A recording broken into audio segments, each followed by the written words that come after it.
represent the Redlands in the Queensland Parliament. Yeah. I am a proud Redlands woman, and I am proud to be part of the Labor-Palaszczuk team with its abundance of... I've had the great fortune to work with and learn from many amazing women, many inspiring women on my journey so far. Women like Elizabeth Watson-Brown, Carolyn Stalker and the many women of the Australian Labor Party movement, all pioneers in their fields of expertise, cracking large at the glass ceiling in the pursuit of fairness and equality. And we know that on our side of the House, and you only need to take a look around this chamber, our record in diversity is undeniable. Mr Speaker, I would like to acknowledge the incredible achievements of our Premier Anastasia Palaszczuk and Deputy Premier Jackie Trad and thank them for placing their trust in me. I won't let you or the people of Redlands down. From the outset to the people of Redlands, those that voted for me and those that didn't, I want to reconfirm my commitment and my promise to you that I will be the strong voice our community deserves. I will listen, engage, work hard, and I will fight for the needs of our growing region in this place and in our electorate. The people of Redlands have put their faith, hope and trust in me and our Labor team to continue to deliver for Queensland, and I want them to know that I will always represent them in the best interests of our collective community. Those interests will be at the centre of my thoughts and in the heart of all of my activities and representations in this role as their member. Mr Speaker, I believe a measure of one's success in this place is the legacy ultimately left behind. So whether I'm here for this short term of 2 years and 10 months, or if I'm honoured a bit longer, the legacy I will be working towards is one that I can be proud of, one that my family can be proud of, and most importantly, one that my community can be proud of. Mr Speaker, if you had have asked me 5 years ago if I would be standing in this place as a Member of Parliament, I would have said not likely and possibly thought you were a little crazy. Because, Mr Speaker, I've enjoyed a wonderful career in the architecture and design industry. It's an industry that, through good design, has the power to transform our cities and regions, creating better, stronger and more resilient communities. This week we're in the midst of the Asia-Pacific Design Forum here in Brisbane, and I'm looking forward to attending some of those events focused on how architecture and design will continue to contribute positively to shaping our future, both here in Queensland and across the Asia-Pacific. And we have here in Queensland an incredible expertise in subtropical design ready for export now.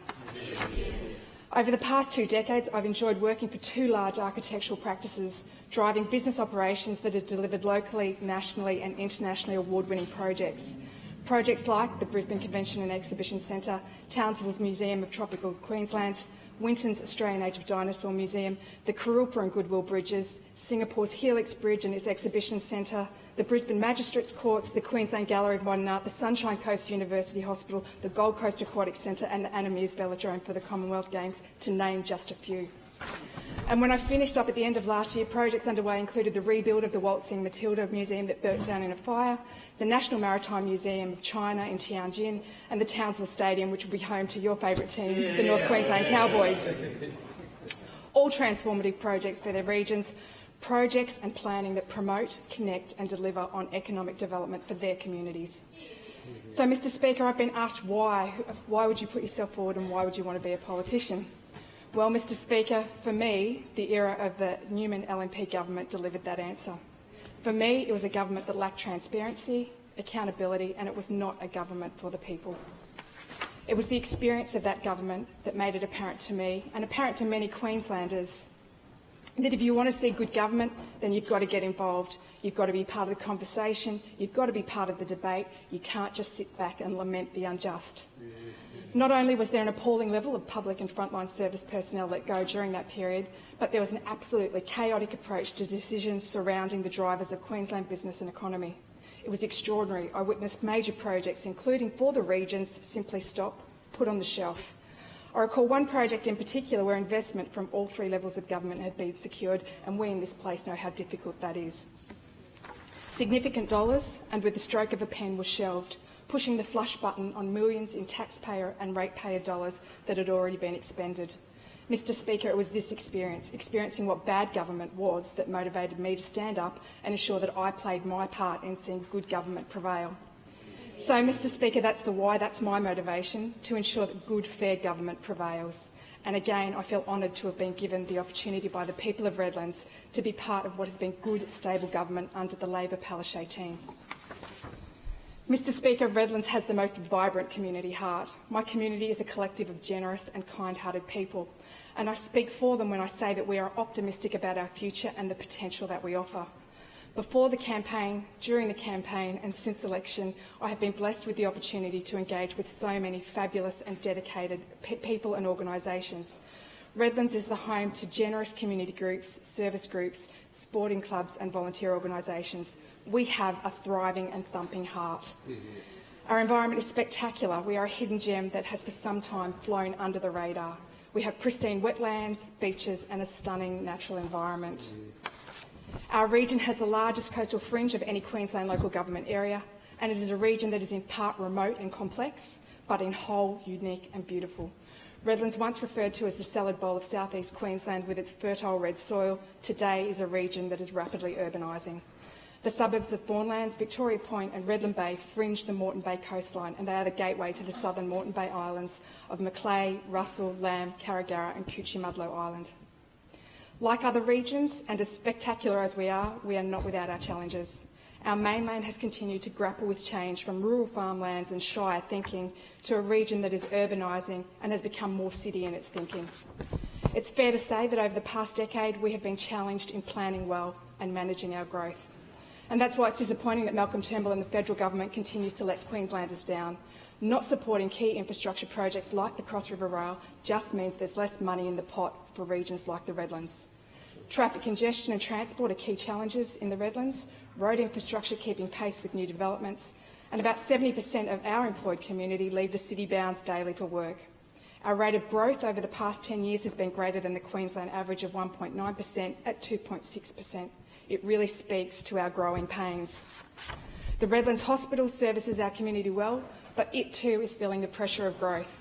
So again, when Malcolm Turnbull and the federal government are preparing to cut massive amounts of dollars in Queensland's share of the GST and they don't want to pay their outstanding health debts, I know it will be hospitals like the Redlands that will suffer. I'd implore our fifth-term federal MP, Andrew Laming, to work harder in securing our fair share of the Queensland GST. Perhaps he could work a little harder than what he did in photoshopping my head on top of Kim Jong-un. Our Redlands environment is our most significant asset and opportunity. Mr Speaker, as I said, with the coastline larger than any other local government area in Queensland, it offers opportunity, but currently it suffers from a lack of community infrastructure and waterfront activation.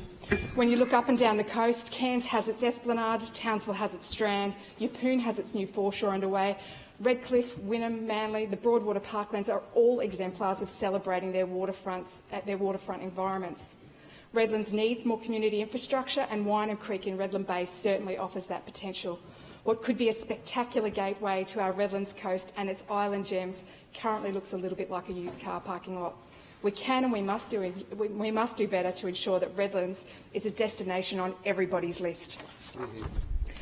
Island living is a dream, but it too has its challenges. Our islands are only accessible by traversing the magnificent Moreton Bay. This remoteness and complexity in connection creates a number of challenges to the residential island living for our 10,000 locals living on the islands and to their tourism potential.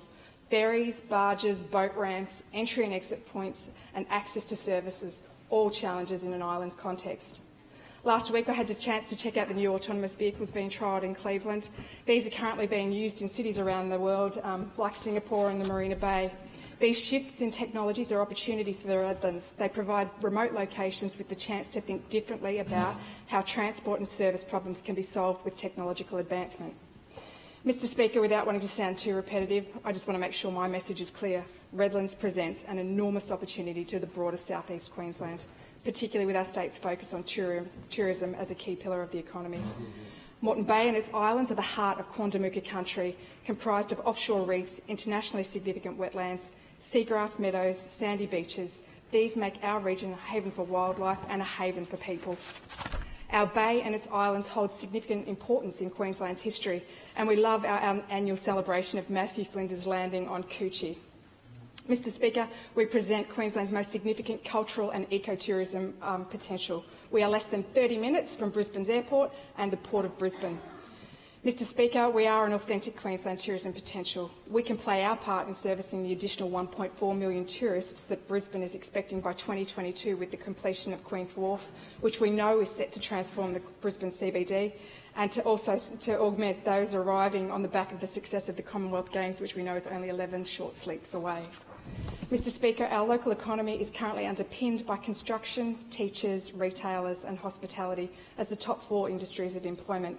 We need to grow our local economy and local jobs, and naturally fitting industries like tourism, film, creative industries, education, health and environment all offer genuine potential in the Redlands. We are any investor or business's dream, with the ability to deliver on a coastal lifestyle where you can work, live and play. We are experiencing some of these opportunities now, but we must be vigilant in continuing to position. We have emerging industries like the film industry, and it was fantastic to meet with the local Cleveland film company that's just starting up out in the Redlands last week. Our region and its stunning coastal environment is in the top 5 Queensland locations for filming. And again, this time I want to be clear on the repetition. It's disappointing that Malcolm Turnbull and the federal government didn't support Dora the Explorer and our efforts to grow the film industry here in Queensland, which we know is a vital area of jobs growth both here in Queensland and for the Redlands. Mr Speaker, our shores have been host to international blockbusters that include Pirates of the Caribbean, Dead Men Tell No Lies, DC Comics' Aquaman, Narnia The Voyage of the Dawn Treader, Angelina Jolie's Unbroken, and we're just about ready for Netflix's Tideland series, which is going to film in various locations across the Redlands. Mr Speaker, as you've heard, there's an awful lot to be excited about in the Redlands. Mr Speaker, my very wise friend, now past Peter Hale, who I had the joy of working with for many years, would constantly remind me that challenges were only an opportunity to think better, create better and deliver better. I know that I'll be working hard day in, day out to find solutions to the complex challenges we face. Mr Speaker, Redlands is a distinctive thread in the fabric of South East Queensland. We have a magnificent environment and an enviable lifestyle, and we offer huge potential waiting to be harnessed. Getting to this place, Mr Speaker, we know it's the incredible team behind each of us in this House that sees us here today. So to my team, and there's many of them up here today in the gallery, thank you for your support, enthusiasm, for rallying when needed, cheering loudly and proudly. Without your ongoing support and friendship, I could not have achieved this result. Mr Speaker, we talked, we sang, we stood, we sat, we were rained on, we were sunburnt, we bowled, we door-knocked, we waved, we had early mornings and late evenings, copious cups of coffee, numerous ferry rides, we played trivia with various degrees of success, we listened, but most importantly, we connected with our Redlands community. There are so many people to thank. There was an army of volunteers that helped on pre-poll and election day, 11 booths and 150 volunteers. So if I've forgotten anybody, I apologise now and I thank you from the bottom of my heart. It was the Redlands Labor branch at its finest. A special thanks to Gail and Mike Ewer, stalwarts of the Labor Party movement, and I'd like to pay special tribute to Mike's dad, Harold, who sadly passed away 2 weeks ago at the age of 100. I got to share his 100th birthday with him late last year. What a fabulous life he led. To Tony, Alex and Pat Newman, seriously, I don't know where to start. Sharing your wife and mum with me and digging deep across the campaign, thank you again from the bottom of my heart. To Stephanie and Mike Morris, simply incredible. Very unattractive 3 a.m. starts to nab pole position roadside. Lucky we loved the early mornings as much as Andrew Laming did, although he wasn't the candidate. I'm indeed lucky, Stephanie, to have you on my team. To our young Labor team of Jasper Every, who stepped up as my field organiser, you are an inspiration and one to watch out for in the future. Thanks, Catherine, for sharing your son with me and for your help too. Jasper, I'm grateful for your ongoing support, passion and enthusiasm to grow our Labor movement in the Redlands and the important values that we stand for. To McGregor Cross and Cole Hubbard, you both have an incredible depth of talent and phone manners that would be the envy of many. To Andrew and Jill Atkin, Jill, we've managed to let loose an unknown passion for roadside campaigning. Thank you to you both. To Trevor Surplus, Pat and Irvin Somerville, thank you for your support. Pat, your fundraising efforts were fantastic. To Sheena and Lance Hewlett, my deep and sincere thanks for your support and friendship. To Linda White and Di Thompson, you're extraordinary and your deep passion for making community great is second to none. To Doreen Awabadi, a special thanks, and Mike Williamson, Shannon and Mark Corican. Sylvia, Laurie Vala, Yvonne, Linda, Lindsay, Ellie, Paula, Dee and Shirley, thank you for your ongoing support, care and friendship. To Tanya and Brad Googe and David Cross from Macleay Island, I'm continually thankful for your island friendship, knowledge and support. And can I also take a moment to acknowledge David's wife, Anne Cross, a tremendous Labor stalwart of the islands, who sadly passed away over Christmas. To David, I offer my most sincere condolences. Anne will be sadly missed by our Labor Party. To Yvonne Beckett, Margaret Kemp, Rose Doyle, Evelyn Dowling, Keith Mills, Ian Larkman on Russell Island, your passion is incredible. Thank you also for your support. To Tony Gilson, you are the Lamb Island Lone Ranger. You single-handedly managed that booth. Thank you. And to the wonderful Keith Stebbins, Margaret Giles, Anne Wright and Marg Anderson from Coochie, thank you. You guys are legends. A huge thank you to my neighbours, Don Brown, who I couldn't be here today without your support, and to Mick DeBrenny, to Evan Moorhead, Sharon Humphreys, Adam O'Bede, Jules Campbell, Senators Claire Moore, Murray Watt, Anthony Chisholm. Your wisdom, advice and guidance continues to be invaluable. Mr Speaker, our campaign was honest and grassroots, and it was wonderful to see our entire Bowman branch members come together. And I think that's what sets Labor apart. Not only here in Queensland but across Australia, we are a party that is united. So thank you to those that also took time out from other campaigns, and I was sort of like pinching them a little bit at times, but thank you nonetheless to Irene Henley, Jess and Kim McNamara, Alex Schmock, Tony Sweet, Mervyn Hung King, Richard Andrews, Alan Roach, Mark and Tracy Hughes, Anne-Marie Catherine and James Allen. Thank you all so much. To the amazing team at United Voice, thank you. You have been incredible supporters. Gary Bullock, Sharon Caddy, Sheila Hunter, Hannah Samara Jane, Liz, Kelly, Ray, Lucas, Chris, Isaac, and of course the amazing Jeanette Templey. Jeanette, we really didn't know the journey that lay ahead of us in 2015 over that cup of coffee. I hope you're proud of what you've unleashed. I know I'm proud to be part of a union that is day in, day out working for Queenslanders to create better lives through better employment conditions and wages, and it's a thing that we sometimes take for granted. Thanks also to the FSU and for their support as well. To my former colleagues here in the chamber today, Richard, Brendan, Tim, Philip, Patrick, thank you for your patience, your flexibility and your support. I couldn't have done this without you either. 2017 was a very big year for us all. Thank you to my dear friends and unwavering supporters, Sandy and Rob Box, Penny, Mark and the whole Lindsay family, Christina, Ray, Mrs Cho, Desi, Alice, Tanya, Karen and Casey Valance.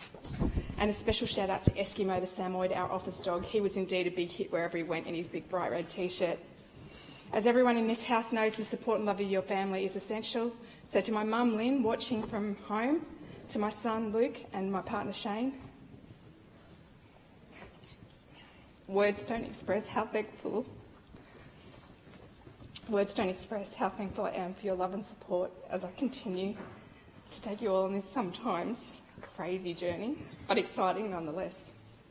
To my son Luke, I know you're watching this from Parliament TV in Sydney. You are my proudest achievement. For a young man, your kindness, your lens of fairness and caring for others inspires me and will continue to be how I approach every day as the member for Redlands. Mum and Shane, you both have the patience of saints, for which I'm eternally grateful for. The three of you know I couldn't have achieved this without you. Behind me, supporting, barracking for me and working with me, you are my rocks.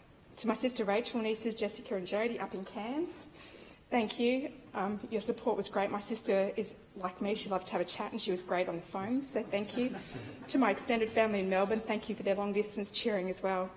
To my dad, who's my best friend, and he instilled in me the importance of strong work ethic and a spirit of generosity. I know you would be proud and that you're smiling down from the stars.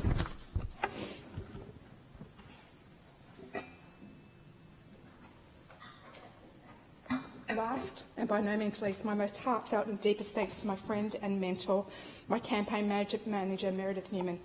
It is rare to find someone so special. Meredith's up here in the chamber, here with me today.